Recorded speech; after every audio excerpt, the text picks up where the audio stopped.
Kilometre কোন তো বসতবাড়ি মসজিদও আছে।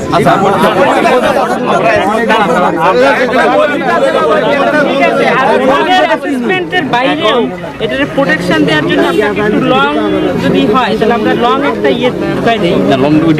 ডিবিপিতে না দিলে তো হবে না, কারণ এটা তো আজকে একটু ভাঙছে, কালকে আরেকটু আগাছে। ওরা তো খালি চোখে বুঝবে না, এটা তো আমার এক্সপার্ট ওপিনিয়নে দেখতে হবে। আমরা এখন ওই যে স্টেট যেটা হচ্ছে যে জনগণের ডিমান্ড সবসময় বেশি থাকে। তাদের ঘর ভেঙে যাচ্ছে, আমি আপনাদের সব ওনাদের জন্য না না আমি সেটা বলি না। ওনারা যেটা বলবে সেটা আগে গুরুত্ব দিতে হবে। এখন কথা হচ্ছে ওনারা যদি এটা কতদিন লাগতে পারে আমি মানে ওইটা ড্রেজিং মধুমতি নদীর যে ড্রেজিং এর ডিজাইনটা ওইটা আমরা পাইনি। আমাদের ডিজাইনের যে সার্ভিসটা আমরা আসলে খুব স্লো পাবো, এই জন্যই সব জায়গায় আটকে যাবো। ডিজাইনটা পাইলেই আমরা ওই কত পরিমাণ ড্রেজিং লাগবে আর প্রোডাক্টিভ ওয়ার্কের অলমোস্ট বাকিগুলো ডিজাইন আছে, এটা নাই। তো আমরা ওই সাথের আলোকে 1 কিলো আমরা একটা ধরে দিব, সেটা নিয়ে সমস্যা নেই। কিন্তু ওই ড্রেজিং এর ডিজাইনটা না পাবো বলবো। এর আগে একবার ম্যাডাম কাটিছে কারবার, তখন আমরা বলছি কি যে আগে সুইচ গেট করতে হবে। এমপি সাহেব আমি বলছি আগে সুইচ গেট খনন করেন, কিন্তু সেটা বলে না ওটা পাশ হয়ে হবে। গতবার আগের বার এটা কিন্তু খনন করেছে। সেভাবে আমরা ওই যে একটা প্রজেক্টের সাথে আছে আমার ওই যে মধুমতি নবগঙ্গা যে প্রজেক্ট আছে পিএসসি হয়েছে, সেটার মধ্যে 3টা সুইচ আছে। মিঠাপুরে একটা আছে, এখানে একটা আছে, পিএসসি হয়ে গেছে।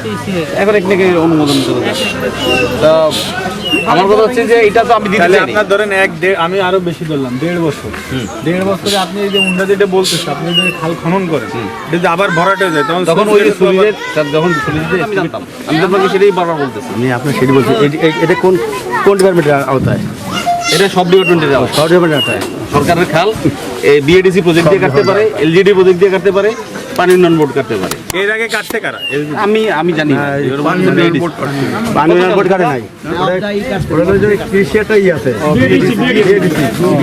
এখন আমার এটা বলেন যে উনাদের না ওই যে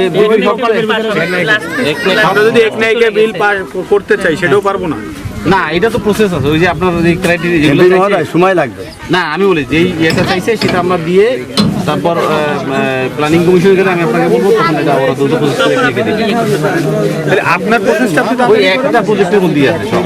আপনাকে যে বলছি যে 3 kilo 600 river bank protection work, 23টা খাল, নবগঙ্গা নদী খনন, সবগুলো একটা প্রজেক্টের মধ্যেই। আপাতত খনন না করা, সুইচ গেট না করা পড়ছে, এটা আমাকে পাবলিকের দাবি।